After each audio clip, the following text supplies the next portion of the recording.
Allô? Alors bonjour, s'il vous plaît, monsieur Bernard Delman. Oui, c'est moi-même. C'est Alberto Minas du Brésil. Je vous dérange maintenant. C'est très bien, c'est une bonne heure.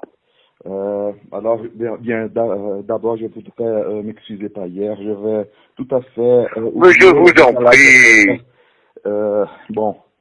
Quelle heure est là, monsieur Delman? À Paris, Oui. il est 4 heures de l'après-midi. D'accord. 5 heures de décalage horaire. J'avais tout à fait. Je croyais que le décalage horaire c'était 3 heures. Mais c'est 5 heures maintenant de décalage. Bon. D'accord. Quelque chose, je voudrais vous informer d'abord, avant de vous poser les questions. Ces Je vous en questions prie. ont été élaborées par... Vous pouvez parler un peu plus fort, je ne vous entends pas très bien. d'accord, c'est meilleur maintenant? C'est meilleur. D'accord. Parce que je dois enregistrer l'interview pour l'écrire, le dégraver après. C'est D'accord. là je parle avec mon mobile. Bon, alors, quelques informations pour vous. Cette interview ces questions que je vais vous poser ont été élaborées par un journaliste d'un journal brésilien. C'est un journal de centre, je dirais que c'est un journal maintenant de centre-droite, Oui. qui a lu votre livre. Ah bon? C'est intéressé par le livre, c'est-à-dire ces questions n'ont pas été élaborées par nous, pour le membre du collectif qui a traduit votre livre. C'est pour ça, dans ces questions, il y a des questions en rapport à la politique brésilienne. Si vous n'êtes pas à l'aise pour les répondre, s'il vous plaît, ne les répondez pas, parce que je crois que c'est à vous de le faire. Hein. Je vous en prie. Une première question qui n'a rien à voir avec tout ça. Est-ce que vous avez déjà reçu le livre traduit? Oui, Ah, d'accord. Combien de livres avez-vous reçus? j'en ai reçu 3. 3 livres. D'accord. Il y a un problème, Monsieur Delman. Nous avons eu de problèmes avec l'éditeur. Nous n'avons plus travailler avec cet éditeur parce que il nous a posé beaucoup de problèmes en ce qui concerne les traductions, par exemple, de votre livre, le droit vu par la photographie. Probablement, nous allons choisir un autre éditeur pour la traduction. Alors, nous pensions qu'il avait vous envoyé au moins 10 livres. D'accord. 3 livres, je m'excuse. C'est trop peu. Oh, je vous en prie, je vous en prie. Bien. Pour un auteur, je pense que recevoir 3 livres pour un livre de l'importance de celui qui va écrire, c'est honteux, mais enfin, je m'excuse. Bien. Est-ce que je peux alors vous poser la question maintenant? Oui, mais essayez de parler un peu plus fort parce que la communication est pas très bonne, hein. D'accord. C'est meilleur maintenant? Ah, voilà, ça va. Voilà, alors. Bien.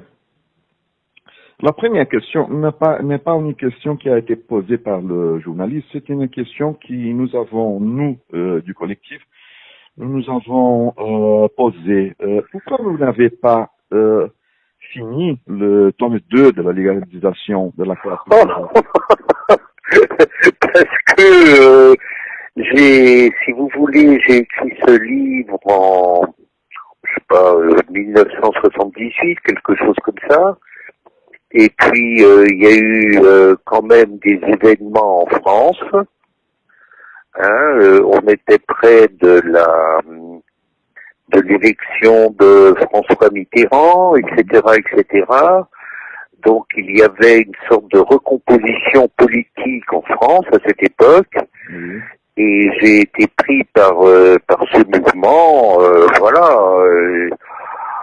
Et je m'y suis intéressé et puis peu à peu, j'ai écrit d'autres livres. C'est un projet que je voulais réaliser, mais j'ai été inspiré par d'autres événements. Vous savez, bon, je devais normalement en écrire 3, mais D'accord. vous savez, on fait pas toujours tout ce qu'on a prévu, hein. D'accord.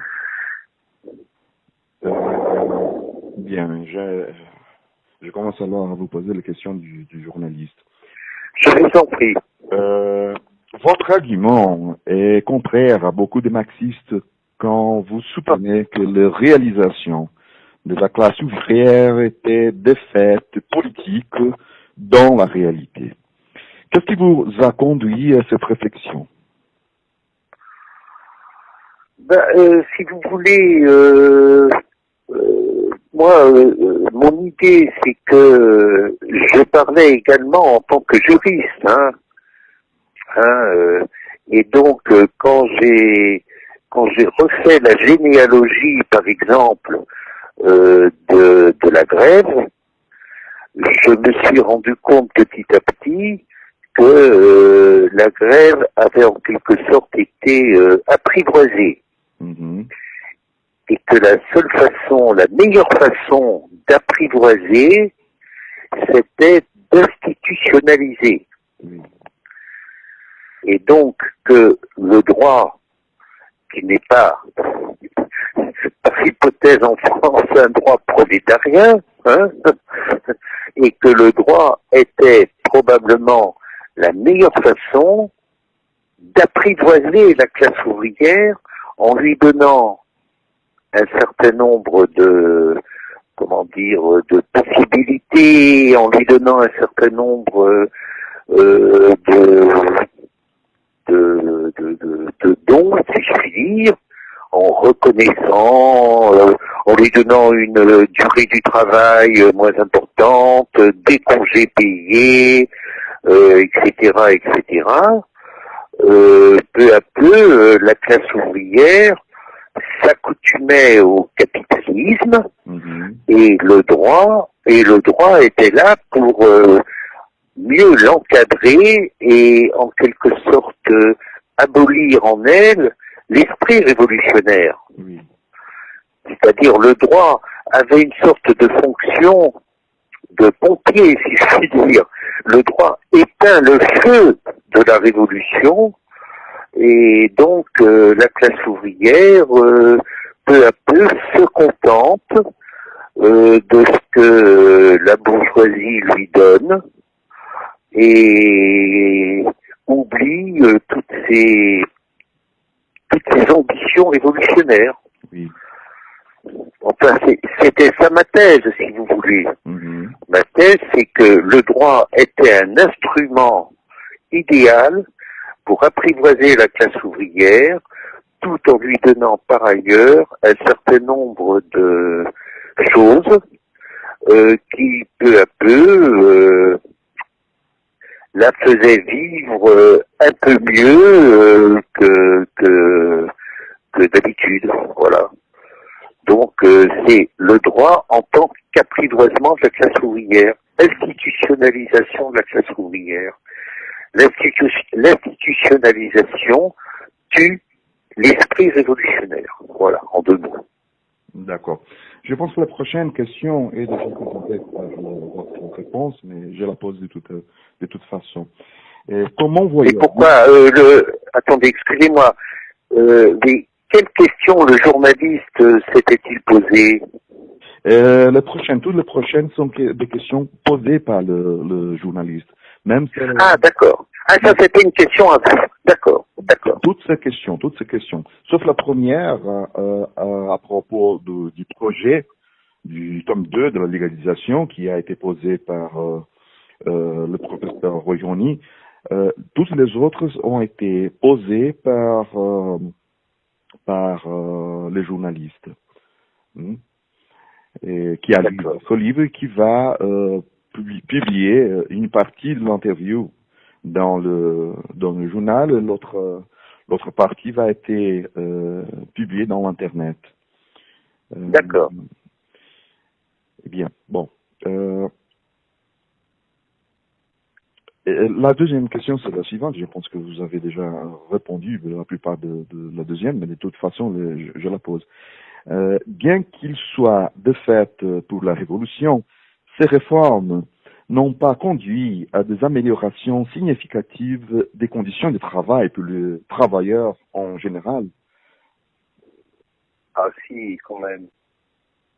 Si, faut pas exagérer. Bon. Si vous voulez, non, quand même. Le sort de la classe ouvrière au milieu du 19e siècle, c'était un véritable esclavage. Enfin, les enfants, on faisait travailler les enfants à partir de l'âge de 6-7 ans, comme en Angleterre d'ailleurs. Les congés payés n'existaient pas.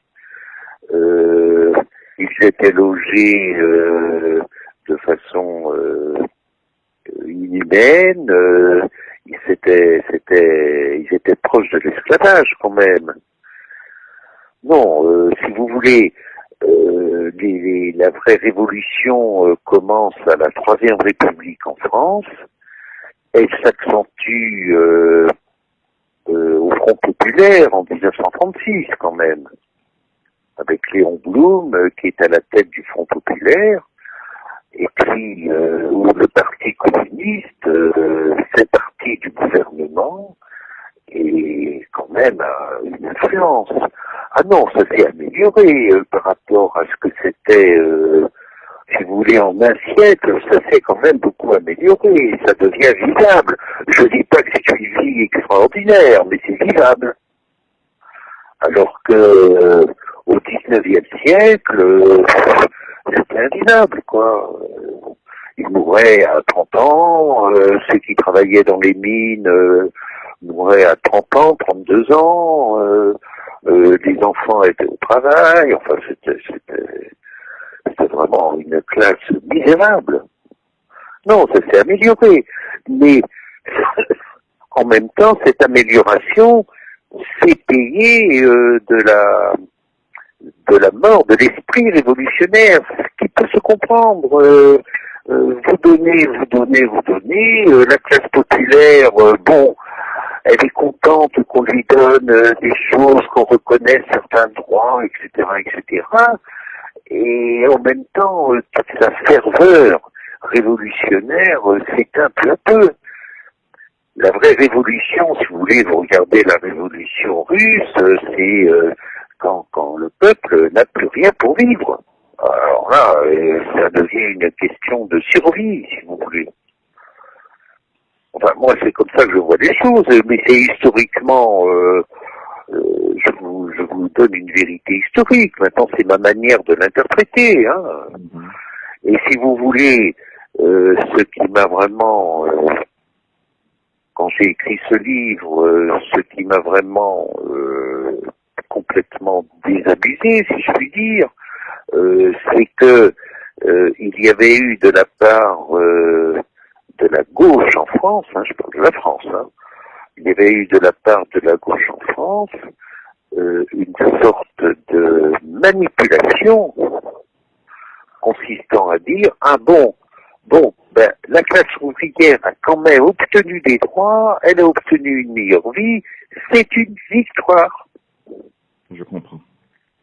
Vous voyez, donc bon, alors c'est une manipulation politique, mais quelque part, ce que la classe ouvrière gagnait, une victoire, c'était pas une victoire à mes yeux, c'était inévitable, c'était ça ou la vraie révolution. Alors, donc voilà un peu quelle était ma vision des choses et j'ai été, vous savez, ce livre, je l'avais pas relu depuis 15 ans, 20 ans. Et quand vous m'avez demandé un avant-propos, j'ai relu ce livre et je croyais avoir été, c'est ce que je dis dans l'avant-propos, je croyais avoir tout dit et j'avais même pas anticipé que 20 ans plus tard, c'est la notion même de classe ouvrière qui disparaîtrait. Ça n'existe plus, la classe ouvrière. En tant que concept, c'est fini. Enfin, en Europe, hein, je parle de l'Europe, hein. En Europe, la classe ouvrière, ça ne veut plus rien dire. La notion même de classe, si vous voulez. Le marxisme est complètement mort. La lutte des classes ne veut rien dire puisqu'il n'y a plus de classe. D'accord. Vous voyez? Alors, je ne sais pas comment ça se passe au Brésil. Honnêtement, je ne sais pas du tout. Je vous parle de ce que je connais, c'est-à-dire de l'Europe. Il n'y a plus de classe. Voilà. Plus de classe, donc plus de lutte de classe. D'accord. Et regardez quand même, alors là, ce qui se passe en France avec le Code du travail, il y a quelque chose, il y a une sorte de prise de conscience, si vous voulez. Et oui, c'est paradoxal, hein, mais c'est comme ça. D'accord. Bien. Comment... C'est clair ce que je dis?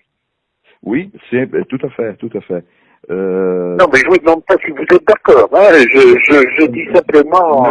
Non, parce que c'est une discussion qu'on fait aussi ici au Brésil. Si on peut continuer à penser en termes de classe, ou si la classe n'existait plus. Parce que la classe, au moins comme les classiques disaient, le marxisme classique la pensée, exige beaucoup plus qu'on voit aujourd'hui. On a des gens en situation du travail, ce qui est différent d'ouvriers, à mon avis, d'ouvriers au sens fort du terme. La classe existe. Ça a encore un sens au Brésil, la classe ouvrière? J'ai pas compris, excusez-moi. Est-ce que au Brésil, aujourd'hui, la notion, le concept de classe ouvrière a encore du sens? En fait, je ne sais pas comment vous répondre à cette question, parce que le même phénomène de précarisation du travail, de précarisation de la législation du travail, d'absence des groupes que sont dans l'espace fabril, tout ça que se passe, je pense, en France se passe aussi au Brésil dans un cadre beaucoup différent, bien sûr, parce que c'est le Brésil, c'est un pays plein de contradictions, mais oui. Bon, vous n'avez pas la même histoire, c'est normal. Bien sûr. On fait aussi ici une discussion, si on peut encore parler de classe pour penser capitalisme, où on doit laisser la notion de classe et penser exclusivement à partir du concept central du capital. Mais je comprends très bien, d'ailleurs, aux États-Unis, la notion de classe ouvrière, ça veut rien dire. Voilà. Ah ben non, mais je sais bien, ça veut rien dire. Alors il y a des pauvres, il y a des riches, bon d'accord, mais enfin, pauvre et riche, ça veut pas dire classe ouvrière et capitalisme, hein, oh là. Voilà, on a capitalisme, on n'a pas tout à fait précisément classe ouvrière. Mais d'autre part, on a des besoins de la lutte politique. Comment va-t-on faire pour organiser cette masse, pour qu'elle puisse lutter pour une transformation, même plus de trois. Enfin, d'accord. Parce que le même phénomène que vous êtes en train de vivre en France avec la législation du travail et toutes ces grèves, ces manifestations, on a commencé à vivre ici au Brésil, spécialement, principalement après la crise politique qu'on a vécue, l'espèce du gouvernement Dilma de essayer de négocier avec la droite une agenda de réforme pour se maintenir au pouvoir. Oui, j'ai bien compris, quand même. Alors, on dit que quand on n'aura pas droit du travail au Brésil, dans quelques mois même, parce que le dernier droit, pour ceux qui sont protégés par ce droit, parce que c'est pas tous, hein, la formalisation de la main-d'œuvre est brutale ici. Je C'est-à-dire que, comprends.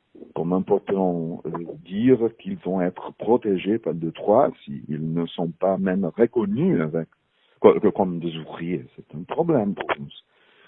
Et même ça va être objet dans les prochaines 2 années, si tout reste comme va rester, tout ça va être objet de attaques. Hein. Je comprends. Est-ce que je peux quand même vous poser une question? Bien sûr, bien sûr. Alors, expliquez-moi pourquoi ce livre vous intéresse. Ah bon? Oui.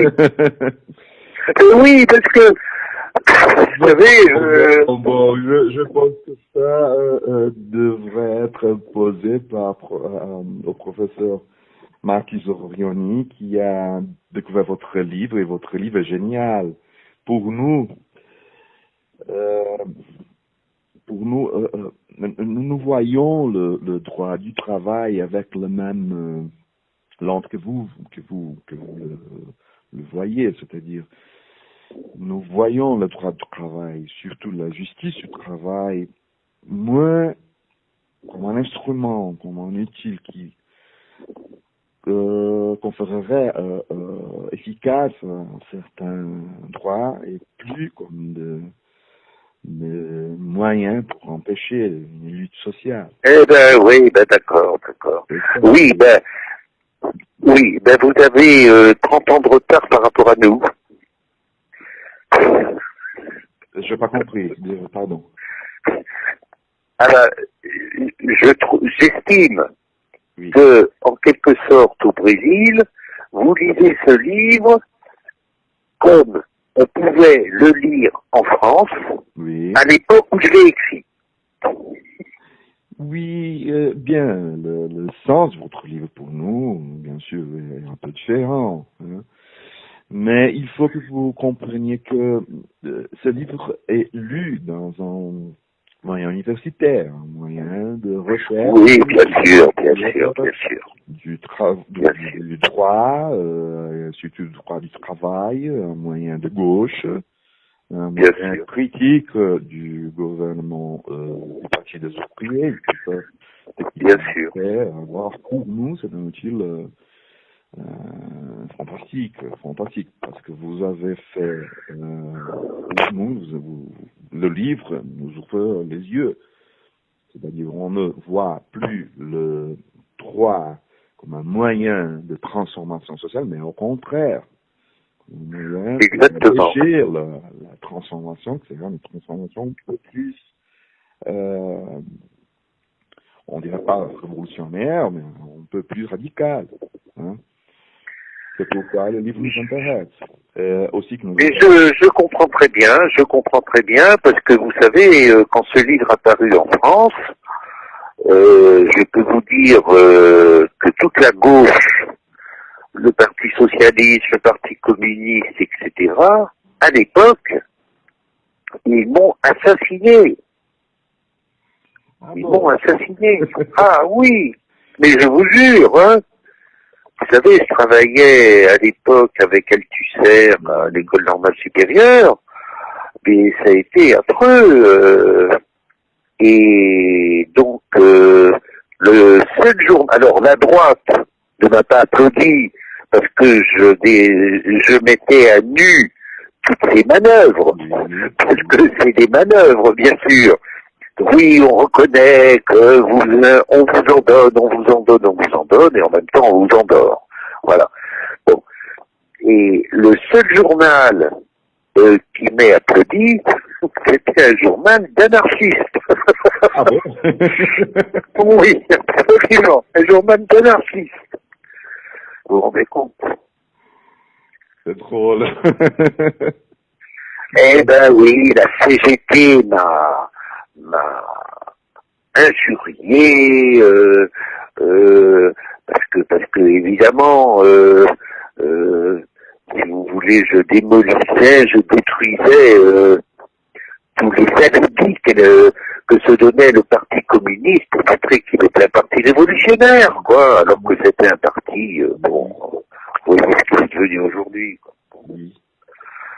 C'est comme ça. C'était... J'ai parlé trop tôt. Enfin, bon. Je crois, en lisant votre livre, c'est l'impression que j'ai eue. Oui. Est-ce que je peux continuer avec les questions? Sinon... Mais bien entendu.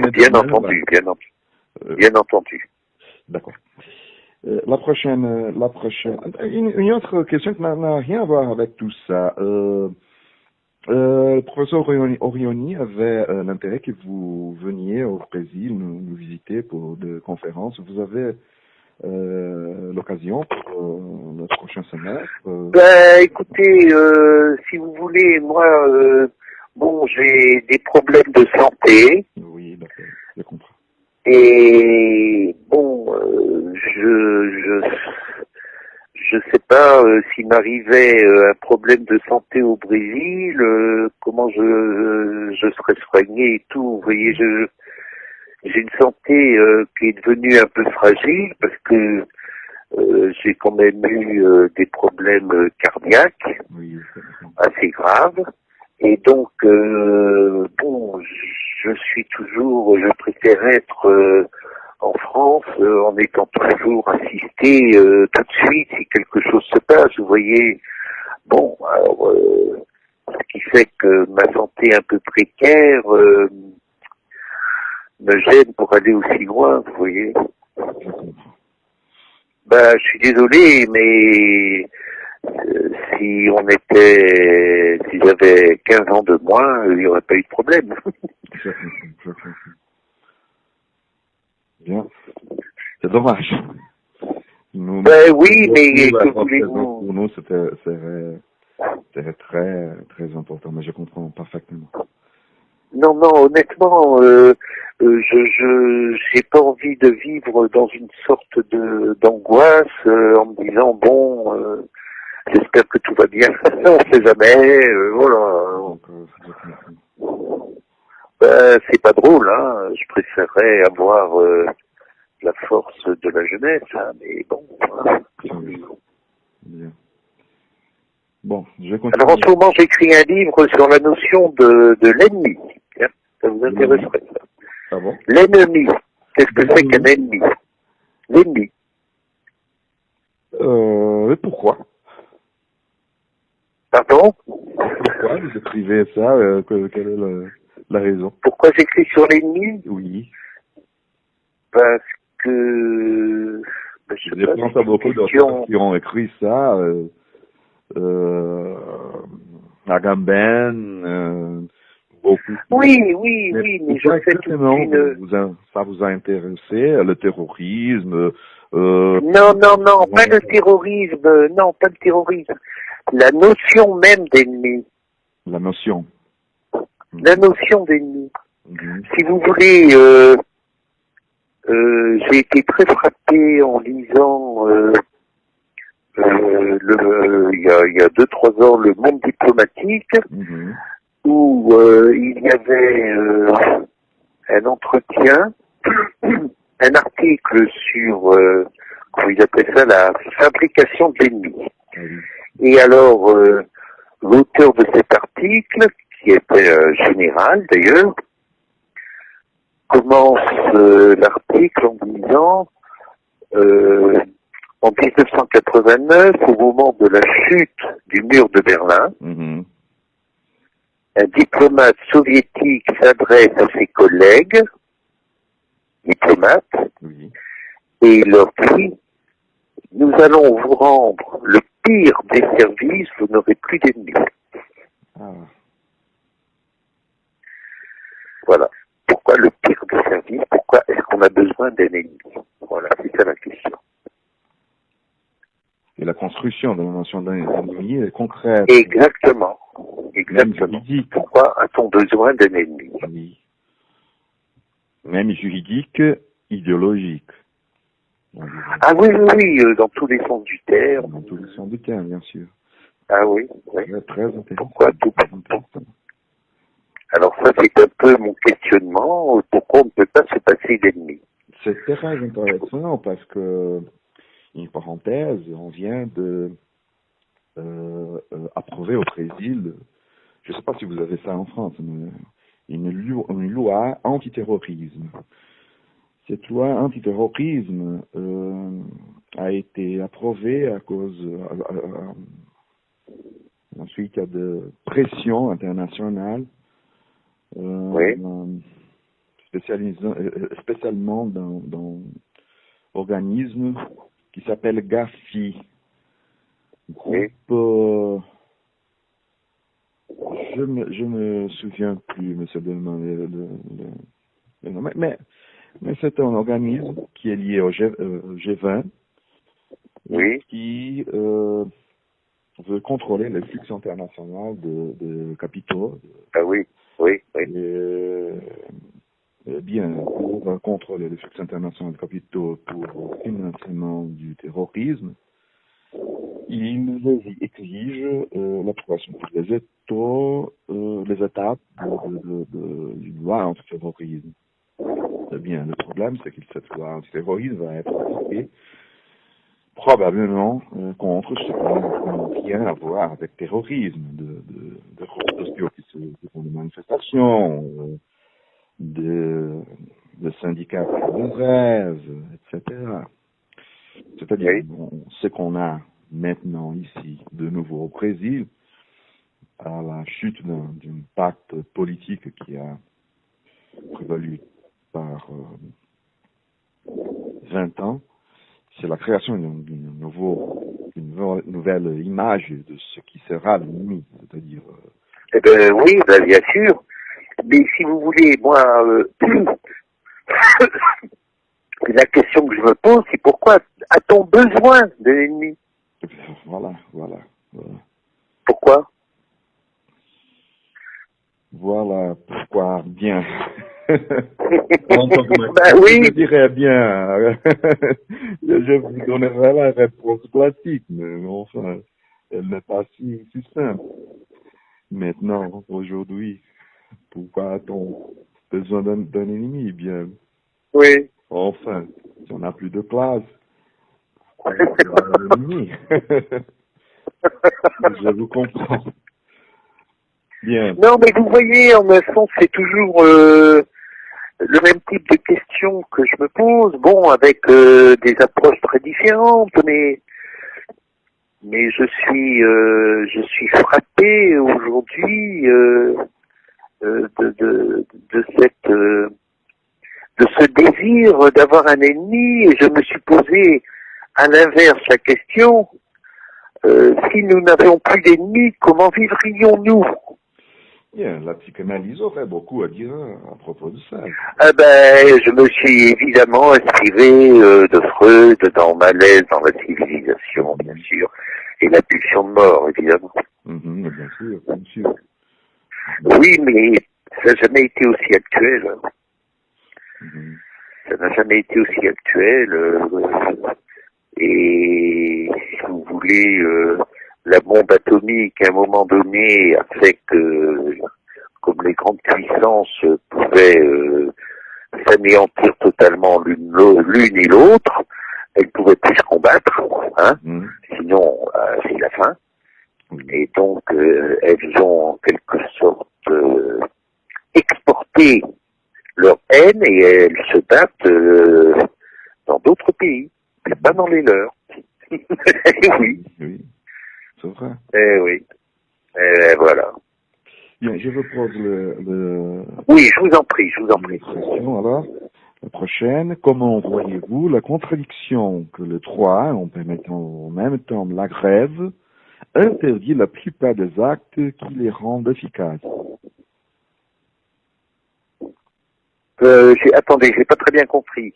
Comment voyez-vous la contradiction dans le droit, ou que le droit pose, en permettant en même temps la grève et en interdisant la plupart des actes qui les rendent efficaces? Comment voyez-vous cette contradiction? Ben, si vous voulez, à partir du moment où la grève est encadrée par le droit, vous avez des grèves légales et des grèves illégales.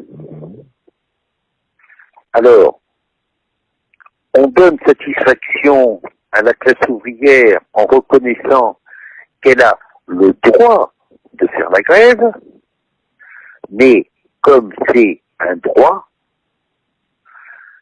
la grève est encadrée. Mhm. Et dès qu'elle sort de l'encadrement juridique, elle peut être condamnée. C'est-à-dire, la condamnation, ça peut être très bien l'employeur qui va licencier les grévistes en disant ils n'ont pas respecté le droit.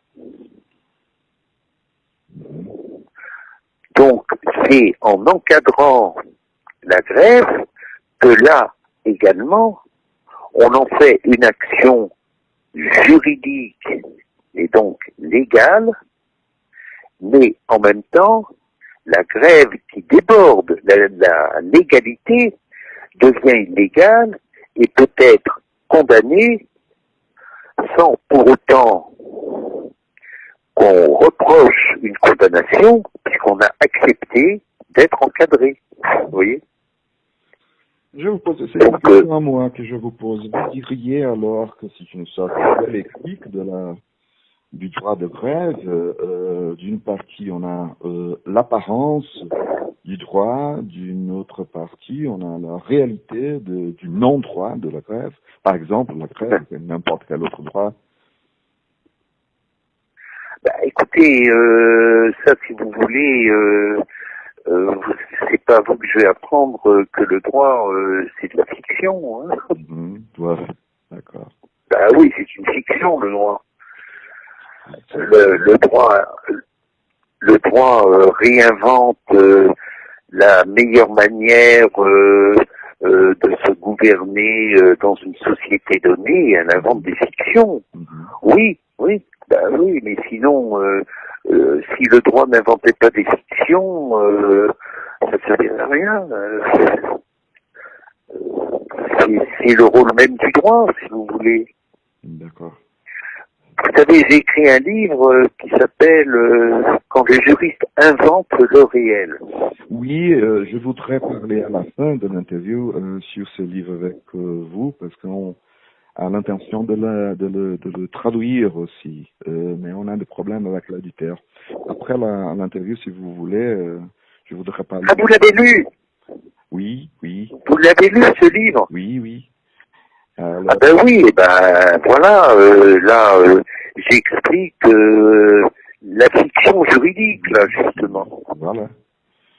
Et nous avons l'intention de traduire le livre aussi, mais... Oh, ben, ça me fait plaisir, ça, c'est une très bonne idée aussi. On a des problèmes, je vous poserai le problème qu'on est en train d'enfronter, confronter maintenant.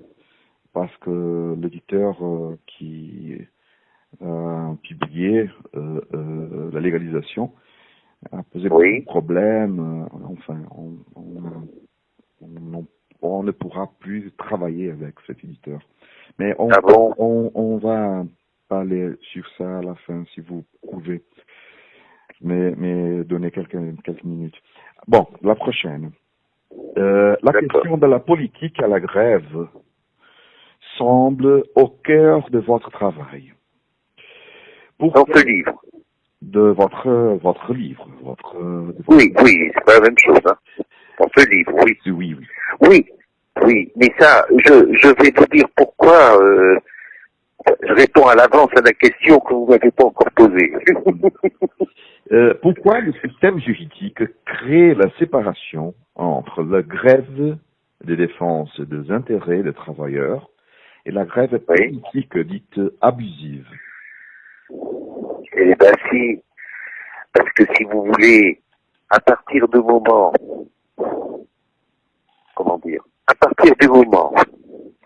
où la classe ouvrière sort du cadre de ses revendications de travailleurs, à partir du moment où elle sort de ce cadre, elle se vit comme classe ouvrière politique et qui peut donc être contestataire de la politique. Et c'est à partir et comme le droit de la grève, reconnaît que la grève est licite dans le périmètre de la défense des travailleurs, mais pas d'une classe ouvrière révolutionnaire. Donc, en déclarant qu'une grève est illicite, parce qu'elle sort du cadre du travail, elle interdit en quelque sorte la dimension révolutionnaire de la grève, c'est-à-dire la revendication politique de la grève. La grève ne doit servir qu'à défendre les intérêts des travailleurs et pas les intérêts d'une classe ouvrière politique. Voilà, en 2 mots. D'accord. Prochaine, vous voyez la loi comme un instrument pour le maintien du status quo, permettant des concessions à la classe ouvrière. Exactement. Il est un outil politique. Cela vaut pour beaucoup plus que les questions du travail ou non. Je pense, dit le journaliste, quand il est de séparer les droits politiques, quand il est de séparer, il a écrit la question comme ça. Je pense quand on doit séparer le droit politique Absolument. et la politique de droit, ou la politique droit politique, et vice versa. Je comprends très bien. Il veut séparer le droit, enfin, il veut faire une distinction entre une classe ouvrière dont on ne prend que les intérêts des travailleurs et une classe ouvrière qui peut avoir en même temps des revendications politiques, c'est-à-dire combattre en quelque sorte le capital. Voilà. Alors, on accepte une classe ouvrière qui défend ses intérêts de travailleurs et le capital est prêt à faire des concessions, et c'est ça le rôle du droit. Mais si vous sortez de là, la classe ouvrière fera par exemple des grèves politiques qui sont des attaques directes contre le capital lui-même. Donc c'est la séparation très claire entre le travailleur et la revendication politique d'une classe. Voilà. D'accord. Ouais, c'est comme ça que je vois les choses.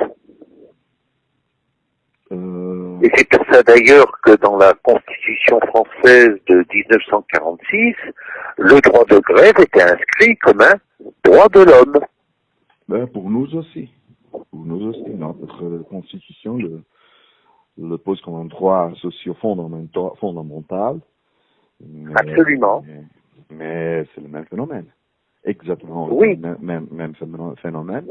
Et la Constitution dit aussi dans la forme de la loi. C'est-à-dire, la loi va réguler les droits de grève.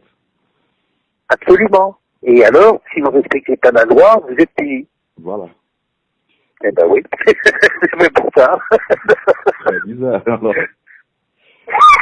C'est pour ça.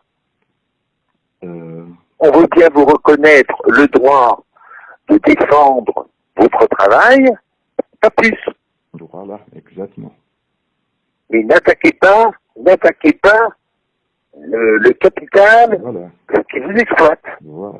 Surtout pas, parce que là vous faites de la politique et c'est en dehors du droit. Alors là, interdit. Voilà. Voilà, exactement. Eh ben oui, qu'est-ce que vous voulez que je vous dise?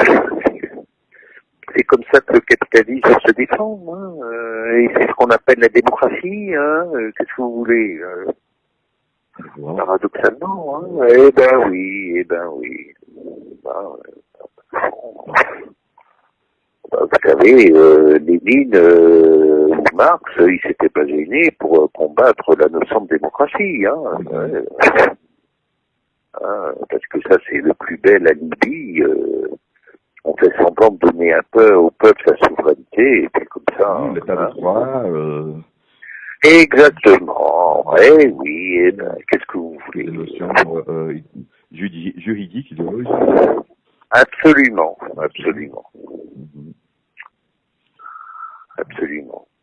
Alors c'est pour ça que moi je considère que le droit est un observatoire idéal, quoi. Moi aussi, plus que l'économie. Ben oui, mais bien sûr, Euh, bien sûr. La prochaine question, c'est une question qui touche plus au contexte politique brésilien. Si vous n'êtes pas à Oui. l'aise de le répondre, s'il vous plaît. Sinon, vous pouvez le répondre comme vous voulez, monsieur. Oui, je vous en prie. Le Brésil passe par un processus de destitution du président Dilma Rousseff. Les arguments juridiques sont toujours discutés, mais il me semble que ce qui prévaut est politique. Est-ce que ce serait un exemple approprié du rôle du droit dans l'exercice du pouvoir? Écoutez, ça c'est votre constitution qui l'a voulu, hein. Qu'est-ce que vous voulez que je vous dise, moi? Vous savez, j'ai entendu à la radio, il y a une bonne émission sur la radio française, France Culture. J'ai entendu un Brésilien qui avait fait une très bonne analyse de toute la politique de Lula. Et qui avait dit en réalité que Lula avait donné au peuple, enfin, à la classe populaire, disons, la classe pauvre, plus de possibilités pour mieux vivre, etc., en détruisant le Brésil lui-même. Oui, mais c'est une bonne analyse. Ben oui, mais nous qui connaissons pas grand-chose quand même, ça m'avait beaucoup frappé, et en réalité, il semble que maintenant, c'est cette destruction-là, 15-20 ans après, qui se produit. Bon, alors là, c'est la première chose qui m'a frappé, et puis la deuxième chose, ben, la destitution de Dilma Rousseff, ben, d'après ce que je lis dans les journaux, vous avez une classe politique complètement corrompue, quoi. Ben, qu'est-ce que vous voulez, un parlement complètement corrompu? C'est triste, mais moi, je suis un petit peu dégoûté, mais vous savez, toute proportion gardée, même si en Europe on n'a pas ce niveau de corruption, loin de là quand même, d'une certaine manière, c'est les mêmes processus qui sont à l'œuvre, avec plus ou moins de gravité, bien sûr, parce que bon, on vit autrement en Europe. Mais je ne crois plus beaucoup en la démocratie. Regardez ce qui se passe en France. Il n'y a ni gauche ni droite, c'est fini tout ça. C'est fini, mais c'est fini. Le capitalisme ne peut plus être critiqué, donc c'est comme ça. Vous savez, j'ai vécu ça concrètement en France, en Europe. J'ai vu peu à peu la mort de toute opposition au capitalisme, au marché mondial. Ben, oui, bon, alors ça se traduit différemment selon les pays. Chez vous, c'est très dur parce que vous venez de loin. Bon, je comprends parfaitement. Chez nous, c'est moins dur, mais enfin, vous savez, l'écart de richesse devient épouvantable aux États-Unis, en Europe, c'est épouvantable, quoi. Vous avez... Excusez-moi. Non, je oui? vous ai interrompu. Non, excusez-moi. Non, je vous pose une question. Non, bon. Non, je vous pose une question. La question, c'est mienne. C'est-à-dire, c'est pas une question du journaliste. Vous dites qu'il n'y a pas d'opposition au capitalisme. Bien sûr, il n'y a pas d'opposition en termes de classe, en termes classiques, disons. Non, c'est fini. Mais il n'y a pas une sortie d'opposition qui n'est pas articulée, qui n'est pas organisée, qu'on peut identifier dans ce mouvement qui surge d'occupation,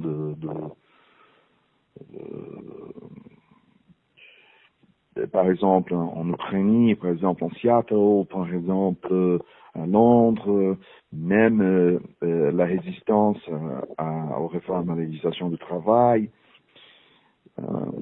disons un début de résistance avec on ne sait pas encore quoi, avec pas d'organisation classique dans un parti, dans un syndicat, etc., etc. Mais une sortie, bien sûr faible, mais une sortie d'opposition au capitalisme très anarchique, enfin, je ne pose pas mes espoirs dans cette sorte d'opposition, mais une sorte d'opposition quand même. Je ne sais pas si j'ai bien Ah, posé la question. écoutez, vous êtes en train de me dire que on a besoin d'une illusion.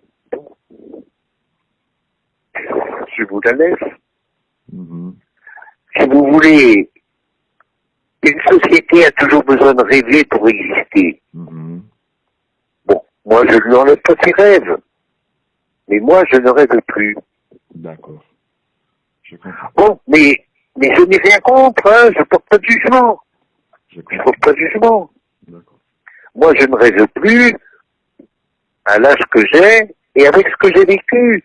Je ne reprocherai pas à des jeunes de rêver, Mhm, mais je ne leur dirai pas attention, c'est des rêves, ça se réalisera jamais, vous êtes dans les nuages. Non, bon, rêver, vous en avez besoin, c'est normal.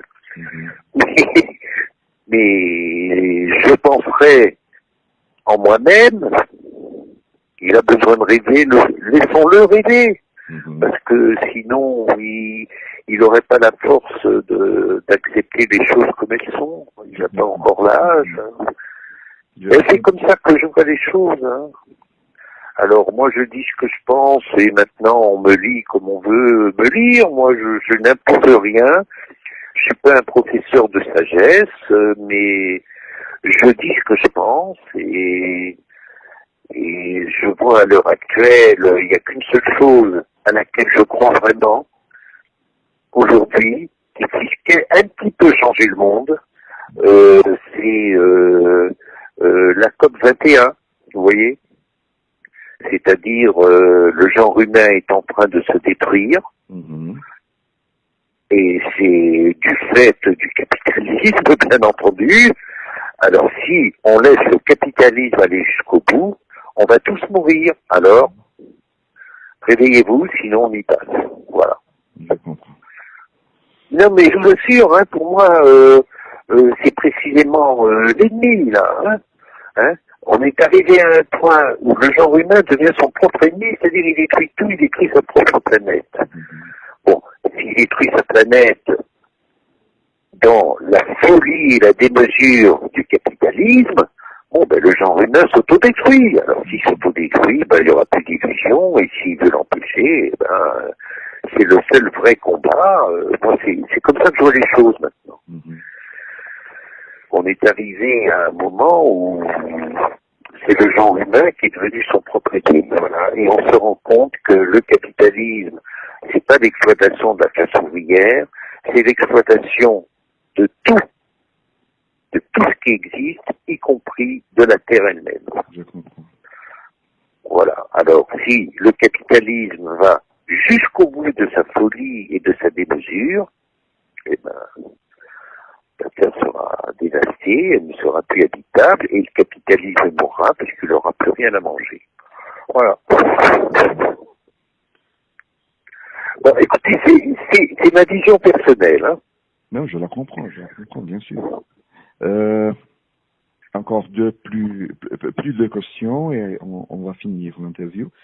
La prochaine question, le professeur Marcus Sorioni fait vouloir qu'au Brésil, c'était un un ouvrier, un travailleur, lui-là qui a le plus habilement utilisé le droit de briser la solidarité des travailleurs. Comment analysez-vous cela? C'était la question, c'est posée par les journalistes, cette question. Bien. Attendez, formulez-moi cette question plus clairement, j'ai pas très bien compris. Je pense que l'idée du journaliste, si je le comprends, si je comprends bien la question, c'est appeler l'attention pour le fait que c'est pour un paradoxe, disons. Un travailleur, Lula, oui, paradoxalement, est celui qui a plus habilement utilisé le droit pour briser la solidarité des travailleurs, non? Oui. Alors, et le journaliste vous demande de commenter analyser cette idée, cette briser la solidarité des travailleurs. Voilà. Mais ça revient au même tout ça. Parce que briser la solidarité des travailleurs, c'est précisément briser un projet politique. Mm-hmm. C'est briser l'illusion d'une influence sur le politique. Mm-hmm. Moi, c'est comme ça que je l'analyse. Mm-hmm. D'accord. Maintenant, voilà.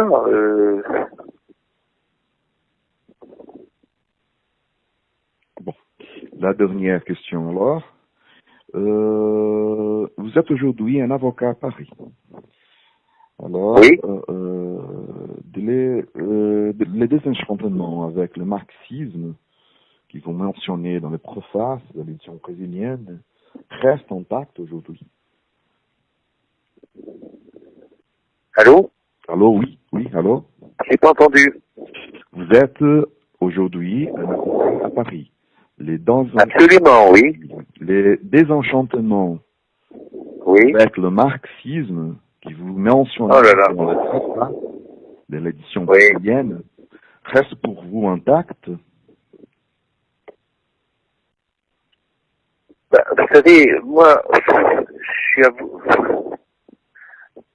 J'ai pas compris ces questions. Bon, vous voulez... Je l'ai compris très bien. Je pense que je sais c'est qu'un journaliste de ce journal veut en tant que réponse, mais je veux pas vous induire la réponse. Je pense qu'il veut vous positionnez en face du marxisme aujourd'hui. Si vous avez... En face du marxisme aujourd'hui? Oui, si vous avez plus d'illusions avec le marxisme à partir de la lecture qu'il a fait du préface, l'édition brésilienne. Ici, ces illusions, ces désenchantements restent intacts aujourd'hui. Si, alors, je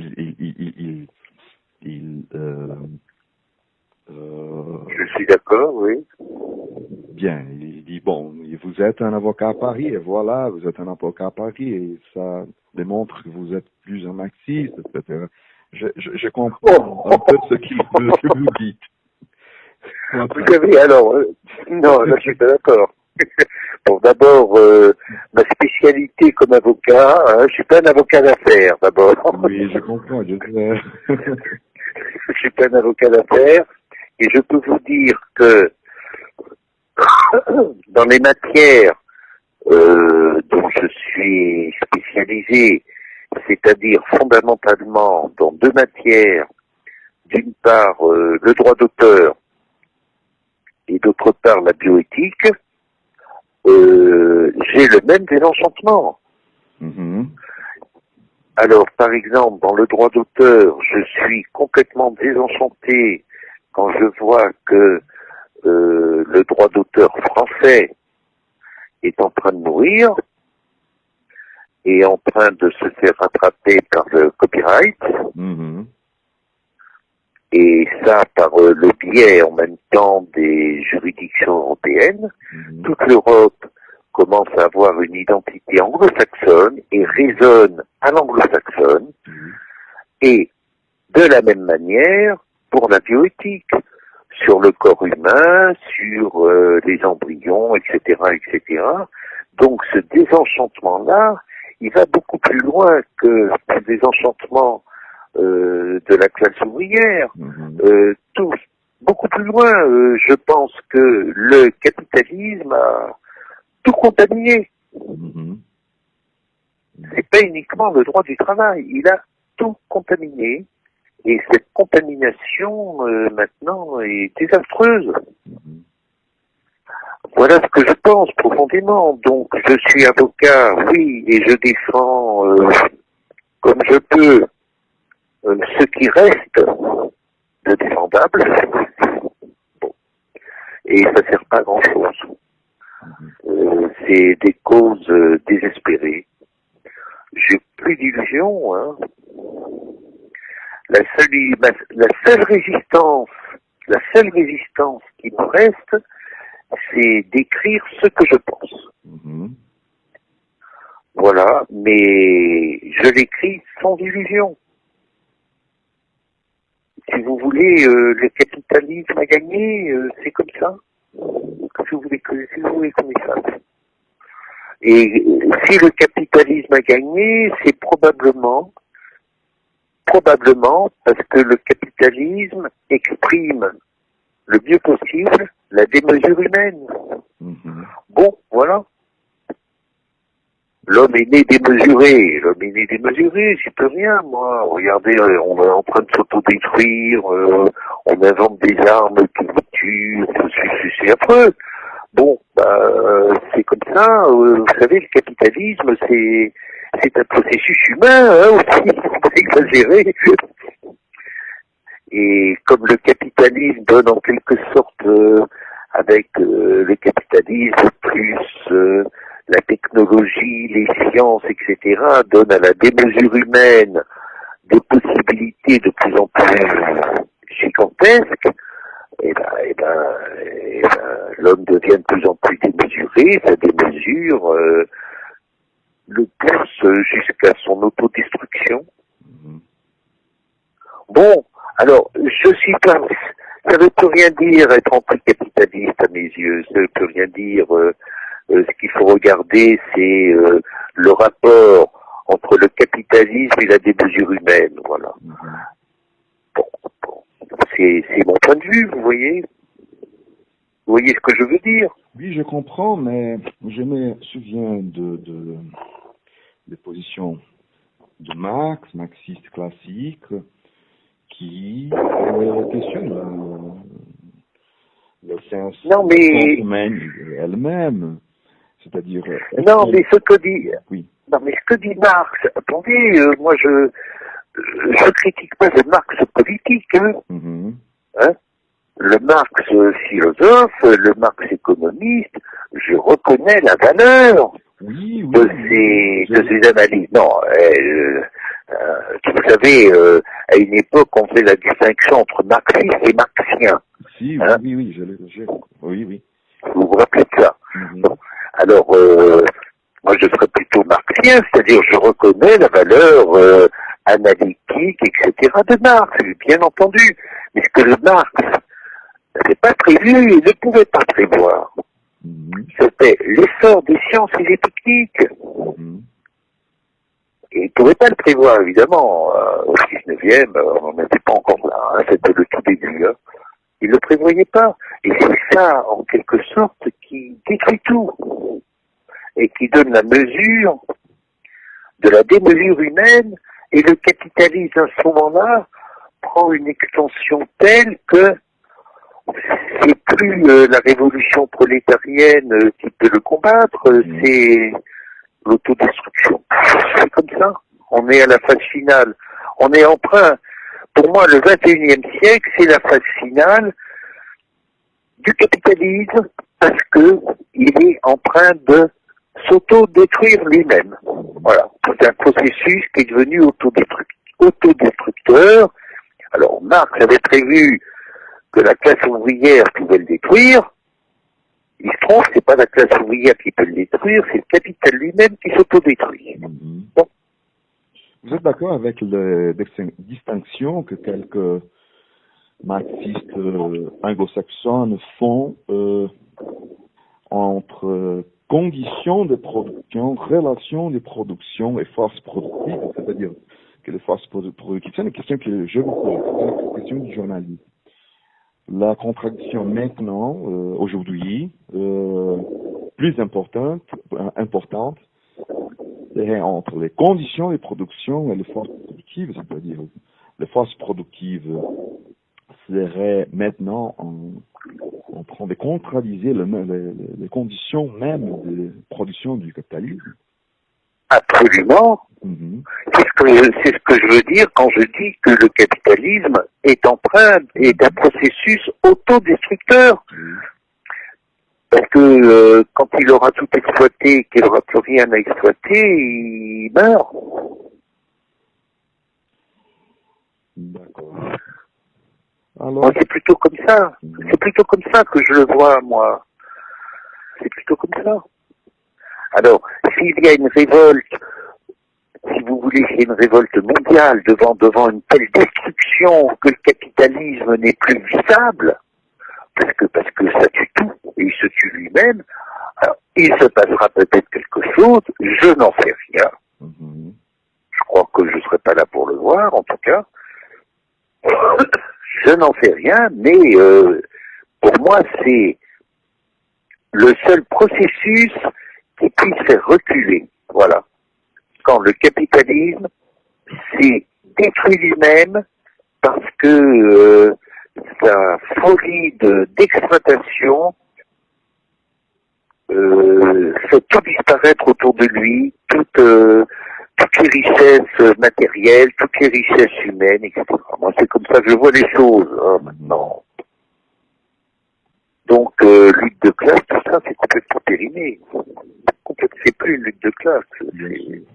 C'est une lutte, comment dire, c'est une lutte, comme disait Freud, en gros, c'est Thanatos, quoi, la vie ou la mort, voilà, c'est comme ça.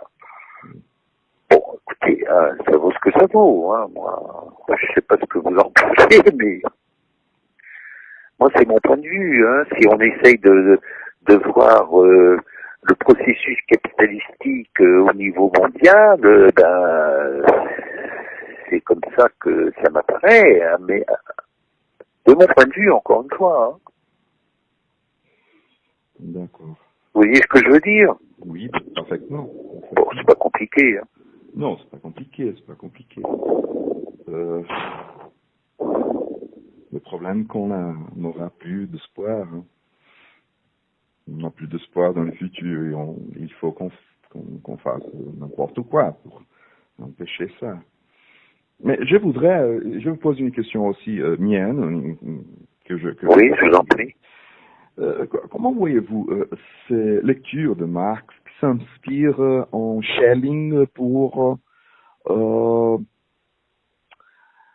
essayer de faire amplifier, disons, la notion d'exploitation et dire que l'exploitation n'est plus une exploitation sur l'homme qui évolue, mais aussi sur la nature. Vous avez dit ça dans notre entretien, que vous voyez aussi l'exploitation de la nature comme un élément, un facteur important pour comprendre cette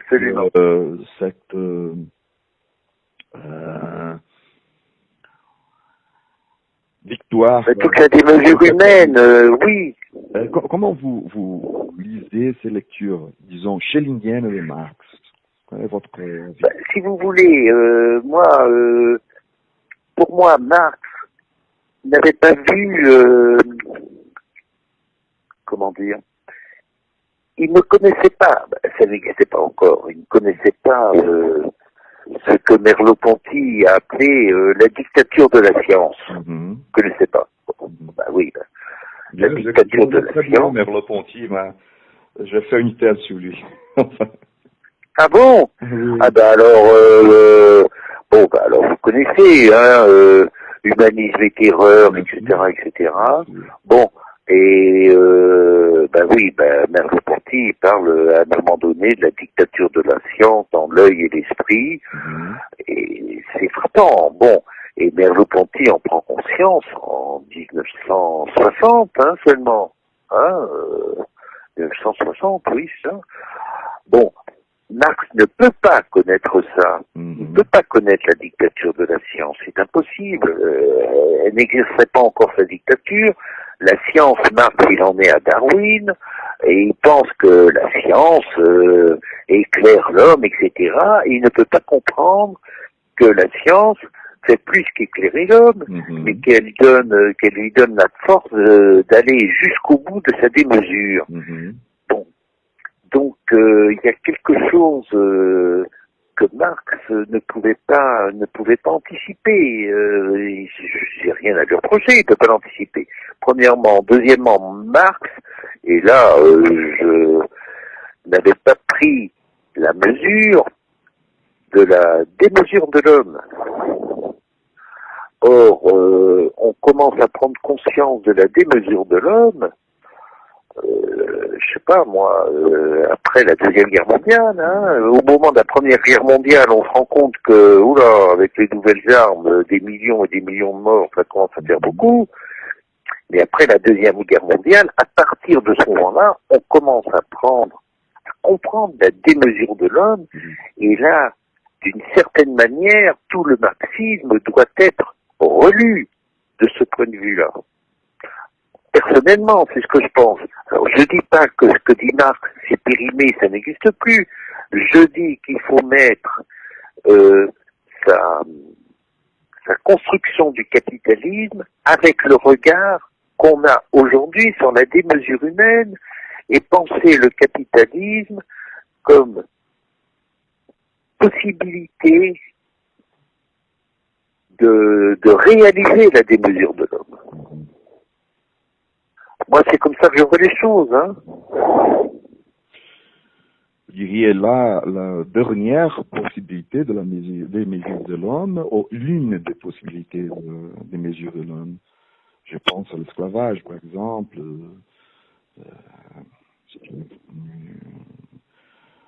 Écoutez, je ne sais pas si vous êtes au courant de la dernière utopie que nous avons aujourd'hui, qu'on appelle l'utopie des post-humains ou des transhumains. C'est-à-dire, renseignez-vous, vous savez, dans l'utopie dit toujours aussi quelque chose de réel, bien sûr. Bon, quand vous lisez la dernière utopie, qui est l'utopie des transhumains, où, au fond, on se dit, l'homme a tout raté, il faut changer la condition biologique même de l'homme, c'est ça, l'utopie, ça veut dire quelque chose. Alors, bien sûr qu'on la changera pas, ça n'a pas de sens, mais en même temps, elle nous dit, la condition de l'homme tel qu'il est suicidaire. Donc, il faut changer la condition humaine. C'est une autre histoire. Mais la réalité qu'elle désigne, c'est la dimension suicidaire de l'homme. Et voilà, alors, mon Dieu. D'ailleurs, j'ai écrit un livre sur l'utopie des post-humains qui doit paraître en septembre, qui s'appelle La vie assassinée. Voilà où on en est. C'est curieux parce que quand on vit dans un pays pauvre, c'est curieux parce que quand on vit comme moi dans un pays pauvre, enfin, pas si pauvre, mais pauvre de toute façon, et on entend un Européen comme vous parler de l'utopie du transhumain, ça semble un film de fiction scientifique, mais c'est réel, enfin. C'est réel, c'est dans notre horizon de quelques années, enfin. C'est déjà le jeune homme, tout ça, enfin. C'est dommage qu'on ne peut pas parler beaucoup, mais dans un pays comme le Brésil, où il y a des inégalités si frappantes, si honteuses, on a des gens qui ont accès à des hôpitaux ou des traitements les plus avancés des États-Unis ou de l'Europe pour les jeunes hommes, pour tout ça, pour etc. Et à la base de la pyramide, on a des gens qui n'ont même pas des médicaments pour n'importe quoi. Vous voulez dire, vous êtes en train de me dire qu'au Brésil, il y a déjà 2 races d'hommes. Oui. C'est ça? Il y a, J'ai compris. il y en a. J'ai compris. Il y en a. J'ai compris. C'est pas faux. Je comprends pas bien. Le Brésil, je pourrais vous dire, pour simplifier, mais c'est une très mauvaise simplification, est un mélange d'un pays très pauvre de l'Afrique avec un pays très riche de l'Europe. C'est ça. Je comprends. Dans un espace territorial, dans le même espace territorial, avec des tensions politiques sociales qui on devient. Hein. Je comprends. Monsieur Delman, je vous remercie beaucoup l'interview. J'ai un autre point pour discuter avec vous. Vous ne venez jamais en France? Excusez-moi. Vous ne venez jamais en France? Bien, c'est difficile, Monsieur Edelman, parce que j'ai une histoire un peu bizarre. J'ai été philosophe avant d'être ce que je suis maintenant. Et vous êtes j'ai quoi vécu en maintenant? France par 2 années et demie, presque 3 ans. J'ai été élève étranger à l'école normale. Et j'ai écrit avant ma actuelle vie, je la raconterai pour vous dans quelques secondes, la vie d'un étudiant qui a écrit une thèse de doctorat sur Merleau-Ponty et après j'ai écrit une autre thèse sur Aristote. Bien, après je suis revenu au Brésil. C'était les années du président Fernando Henrique, qui c'était les années les plus néolibéraux, les plus difficiles. Et alors j'étais au chômage. Et bon, très difficile ces années. Et je pensais à faire une autre faculté. J'ai fait la faculté de droit. Et maintenant, après beaucoup de soirs, je suis juge à São Paulo. C'est-à-dire. Ah bon, vous êtes magistrat? Je suis un magistrat à São Paulo, c'est-à-dire en tant que. Ah, d'accord. J'ai beaucoup des rendez-vous, beaucoup de choses, et c'est difficile la vie d'un magistrat au Brésil, j'imagine qu'en France aussi, mais on a beaucoup de travail. D'accord. C'est une autre histoire de discuter ce qui est devenu le pouvoir judiciaire en tant que pouvoir qui crée des illusions aussi et fait que cette grande illusion du droit puisse se transformer dans une illusion pour ceux qui appliquent cette illusion. C'est-à-dire oui, je comprends. Je connais beaucoup de magistrats. J'aimerais beaucoup vous connaître personnellement. J'aimerais beaucoup. Ben oui, mais vous parlez très bien le français, hein? Bon, je vous remercie, mais ça fait presque 25 ans que je ne le parle plus. Oh ben, ça vous est revenu très bien, hein, très vite, hein? Bien, je vous remercie beaucoup. Alors, mais j'ai un autre point, une autre question pour discuter avec vous, c'est-à-dire nous avions l'intérêt de traduire et publier 2 livres contre les juristes et les droits saisis par la photographie. Ah, bon, mon premier livre. Mais on a un grand problème. Oui, vous m'avez dit avec l'éditeur, oui. Voilà, on a eu des problèmes avec l'éditeur. C'était un éditeur, un grand éditeur, un éditeur qui a découvert le marxisme. On peut dire que l'auditeur, la fille d'un ex-éditeur communiste. Son père est déjà mort, mais elle a continué le travail de son père. Mais elle a découvert le marché, disons. Elle a découvert qu'avec la crise, il y avait la possibilité de éditer des livres qui iraient alimenter des gens intéressés en Marx, intéressés en marxisme, etc. C'est un bon éditeur. Les traductions sont très bonnes. Ce que l'auditeur publie est très bon, mais il a des intérêts commerciaux. Oui. Voilà. Et alors, ça a été presque une guerre pour publier votre livre. Il a été publié, mais quand on a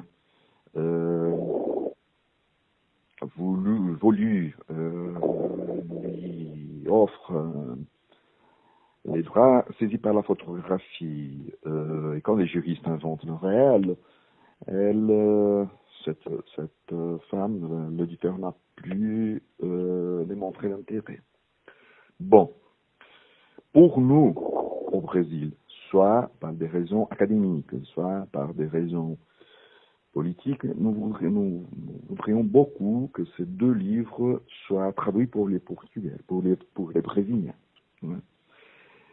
On a trouvé un autre éditeur, très bon aussi, qui est un éditeur lié aux ouvriers, dans un petit parti ouvrier de gauche, petit, très très petit.